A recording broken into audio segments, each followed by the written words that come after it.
ప్రతి భారతీయుడికి ఒక ఎమోషన్. మన నేషనల్ గేమ్ కానప్పటికీ క్రికెట్ అంటే మనందరికీ ఉన్న అభిమానం అంతా ఇంతా కాదు. అలాంటి భారత్ 1983లో జరిగిన one day international cricket world cup లో చిన్న జట్టుగా పాల్గొంది. చిన్న జట్టు అంటే ఇప్పుడు క్రికెట్ లో ఆడుతున్న బంగ్లాదేశ్, జింబాబ్వే, ఆఫ్ఘనిస్తాన్ లాంటివన్నమాట. ఆ వరల్డ్ కప్ ఫైనల్లో మన జట్టు వెస్టిండీస్ ని మట్టి కల్పించి కప్పును గెలిచింది అంటే యావత్ ప్రపంచం ఆశ్చర్యపోయింది. దీనికి కారణం లేకపోలేదు. అప్పటికే వెస్టిండీస్ క్రికెట్ జట్టు ప్రపంచ క్రికెట్ ను శాసిస్తుంది. వారి బౌలింగ్ అంటే ప్రపంచ క్రికెట్ లో భయపడని బ్యాట్స్మెన్ లేరు, వారి బ్యాటింగ్ కి భయపడని బౌలరు లేడు. అంతటి ఘన చరిత్ర ఉన్న వెస్టిండీస్ ఇప్పుడు ఎందుకు అథపాతాళానికి పడిపోయింది? ఇప్పటికీ వ్యక్తిగతంగా అద్భుతంగా ఆడగలిగే ప్లేయర్స్ వెస్టిండీస్ కి ఉన్నారు. ప్రతి సంవత్సరం జరిగే ఐపీఎల్ లో వెస్టిండీస్ ప్లేయర్స్ మెరుపులు చూస్తూనే ఉంటాం. Chris Gayle, Nicholas Pooran, Sunil Narine, Pollard, Andre Russell లాంటి వారు ఒంటి చేత్తో మ్యాచ్ స్వరూపాన్నే మార్చేయగల క్రికెటర్స్. ఇలాంటి ప్లేయర్స్ ఉన్నప్పటికీ ఎందుకు వారు జట్టుగా దేశం తరపున ఆడినప్పుడు విజయాలు సాధించలేకపోతున్నారు? ఆ జట్టు అంతగా ఫెయిల్ అవ్వడానికి వెనుక ఉన్న కారణాలు తెలుసుకుందాం. అలాగే మన బీసీసీఐ వారి క్రికెట్ పతనానికి ఎందుకు కారణమవుతుందో ఈ వీడియోలో పూర్తిగా తెలుసుకుందాం. ముందుగా వెస్టిండీస్ కోసం తెలుసుకోవాలి. వెస్టిండీస్ క్రికెట్ డౌన్ ఫాల్ ఎందుకు అయిందో తెలుసుకోవడానికి గల కారణాలు చెప్పేటప్పుడు ఈ దేశాల పాత్ర ఏంటో ముందు ముందు అర్థమవుతుంది. వెస్టిండీస్ అంటే ఒక దేశం కాదు, 13 ఐలాండ్ల సమూహం. ఒక్కొక్క ఐలాండ్ ఒక్కొక్క దేశం. ఇవి నార్త్ అమెరికాలో ఓ భాగం. ఈ 13 ఐలాండ్ దేశాలనే కరేబియన్ దేశాలు అని కూడా అంటారు. యూరోపియన్స్ ఈ దేశాలకు వారు పెట్టుకున్న పేరు మాత్రం వెస్టిండీస్. వెస్టిండీస్ క్రికెట్ జట్టు 1880లో ఫామ్ అయింది. మొదటగా కెనడా, యుఎస్ఏలలో టూర్ కి వెళ్ళింది. తరువాత 1890లో ఇంగ్లాండ్ టూర్ కు వెళ్ళింది. అప్పుడే WICB అంటే వెస్టిండీస్ క్రికెట్ బోర్డ్ ఫామ్ అయింది. కానీ WICB మాత్రం ఇంపీరియల్ క్రికెట్ కాన్ఫరెన్స్ లో 1926లో సభ్యత్వం పొందింది. ఇంపీరియల్ క్రికెట్ కాన్ఫరెన్స్ అంటే ఇప్పుడు ఉన్న ఇంటర్నేషనల్ క్రికెట్ కౌన్సిల్ యొక్క పాత పేరు. వెస్టిండీస్ మాత్రం వారి అధికారిక ఇంటర్నేషనల్ మొదటి టెస్ట్ ను ఇంగ్లాండ్ తో 1928లో ఆడారు. 1928 నుండి వారు క్రికెట్ ఆడుతున్న గ్రేట్ ప్లేయర్స్ వారి జట్టులో ఉన్నప్పటికీ 1960 వరకు సాధారణ జట్టుగానే ఉన్నారు. 1960 వరకు క్రికెట్ ను వైట్ పీపుల్ డామినేట్ చేసేవాళ్లు. 1960 నుండి వెస్టిండీస్ జట్టు ప్రపంచ క్రికెట్ ను శాసించింది అని క్రికెట్ అనలిస్టులు చెప్తారు. అందుకే 1960 నుండి క్రికెట్ ను బ్లాక్ పీపుల్ డామినేట్ చేయడం ప్రారంభించారని అంటారు. ఇక అక్కడి నుండి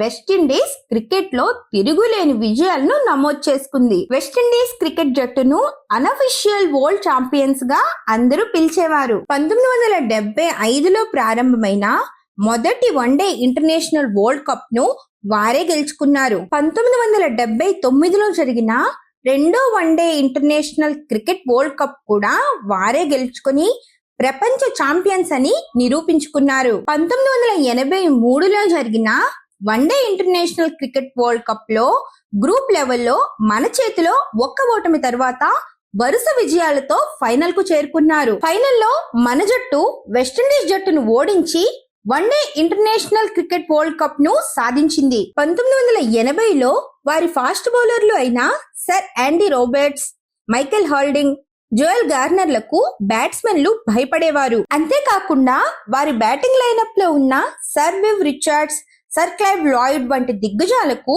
ప్రపంచ స్థాయి బౌలర్లు కూడా భయపడేవారు. వీరు 1980 నుండి 1995 వరకు వివిధ దేశాలతో 29 టెస్ట్ సిరీస్ లో ఆడి ఓటమి అనేదే లేకుండా 20 సిరీస్ లో విజయాలు, 9 సిరీస్లలో డ్రా చేసుకున్నారు. ఇలా వీరు ప్రపంచ క్రికెట్ లో ఎలాంటి ముద్ర వేశారో ఈ గణాంకాలు చూస్తేనే అర్థమవుతుంది. వన్డే ఇంటర్నేషనల్ క్రికెట్ లో కూడా ఆ జట్టు తనదైన ముద్ర వేసింది. 1980 నుండి 1995 మధ్య కాలంలో ప్రపంచ క్రికెట్ చరిత్రలో వారికంటూ ఒక ఇమేజ్ ని క్రియేట్ చేసుకున్న వెస్టిండీస్ క్రికెట్ జట్టులో ఎంతో మంది గొప్ప క్రికెటర్స్ ఉన్నారు. వారిలో Brian Lara, Courtney Walsh, Curtly Ambrose, Carl Hooper వంటి వారు ఉన్నారు. ఎంత పెద్ద రాజ్యానికైనా ఎక్కడో ఒక దగ్గర పతనం ఉంటుంది కదా, అలాగే వెస్టిండీస్ పతనం కూడా 1990 తర్వాత ప్రారంభమైంది. వెస్టిండీస్ గోల్డెన్ ఎరా పీరియడ్ అంటే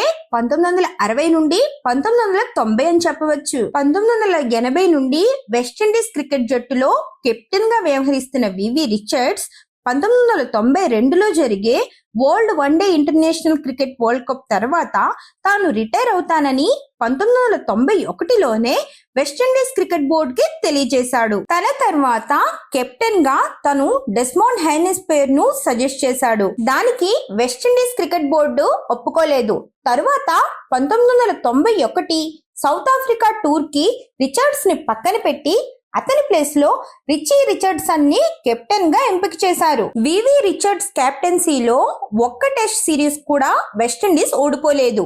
అలాంటి దిగ్గజ క్రికెటర్ ని వెస్టిండీస్ క్రికెట్ బోర్డు అవమానించిందని అభిమానులు మరియు టీం సభ్యులు బోర్డుపై కోపం ప్రదర్శించారు. రిచీ రిచర్డ్సన్ కెప్టెన్సీలో 1995 ఆస్ట్రేలియాతో జరిగిన టెస్ట్ సిరీస్ ని 2-1 తేడాతో వెస్టిండీస్ ఓడిపోయారు. 15 ఏళ్ల తరువాత ఒక టెస్ట్ సిరీస్ ని ఓడిపోవడంతో క్రికెటర్స్ మధ్య, బోర్డు మరియు క్రికెటర్స్ మధ్య తీవ్రమైన విభేదాలు వచ్చాయని క్రికెట్ విశ్లేషకులు చెప్తారు. తరువాత ఇంగ్లాండ్ తో జరిగిన టెస్ట్ సిరీస్ ని డ్రా చేశారు.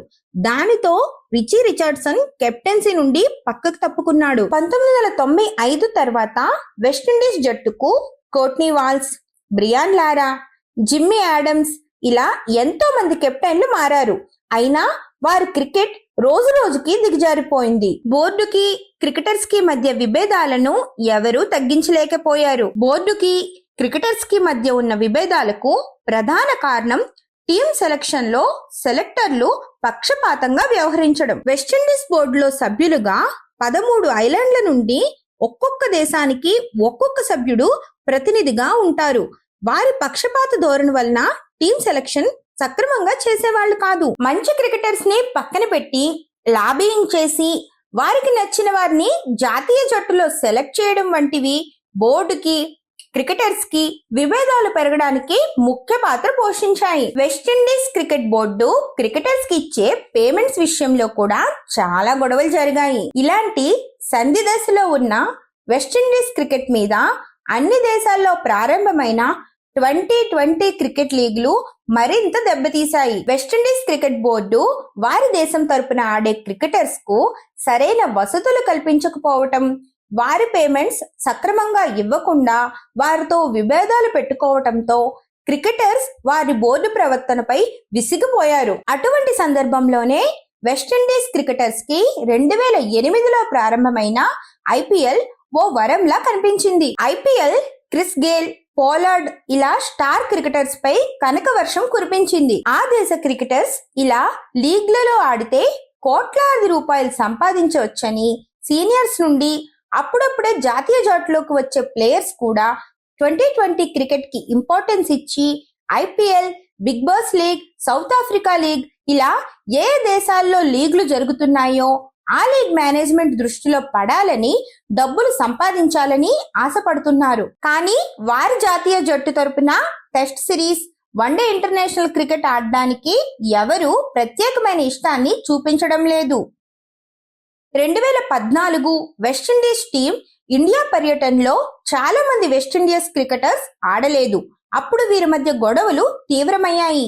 ఇలా ఈ దేశ క్రికెటర్స్ ఓడిఐలపై కాన్సన్ట్రేట్ చేయట్లేదు అనడానికి ఉదాహరణగా వారు 2023లో జరిగిన world one day international cricket cup కు అర్హత సాధించలేదంటేనే వారి క్రికెట్ ఎంత పతనమైందో చెప్పవచ్చు. టెస్ట్ క్రికెట్ లో అయితే ఇంకా దారుణంగా ఓడిపోతున్నారు. 2014 నుండి ఇప్పటి వరకు వారు ఆడిన టెస్ట్ సిరీస్లలో టెస్ట్ క్రికెట్ కు పసికోనులైన బంగ్లాదేశ్, జింబాబ్వే, ఆఫ్ఘనిస్తాన్ దేశాలతో జరిగిన సిరీస్లు మాత్రమే గెలిచారు. మిగిలిన దేశాలతో జరుగుతున్న అన్ని సిరీస్లను కూడా ఓడిపోతున్నారు. ఇప్పుడు ఇండియా టూర్ లో కూడా మొదటి టెస్ట్ ను ఇన్నింగ్స్ తేడాతో ఓడిపోయారు. రెండో టెస్ట్ లో కూడా ఓటమి అంచుల్లో ఉన్నారు. ఫైనల్ గా వెస్టిండీస్ క్రికెట్ బోర్డు ఆలోచన విధానం మారి వారి క్రికెటర్స్ ని బాగా చూసుకుని మళ్ళీ ఉన్నత స్థితికి వెళ్లాలని ఆ దేశ క్రికెట్ అభిమానులు ఎదురు చూస్తున్నారు. ఈ ఇన్ఫర్మేషన్ మీకు నచ్చినట్లయితే వీడియోని దయచేసి లైక్ చేయండి, షేర్ చేయండి, అలాగే మన ఛానల్ ను సబ్స్క్రైబ్ చేసుకోండి. Thank you.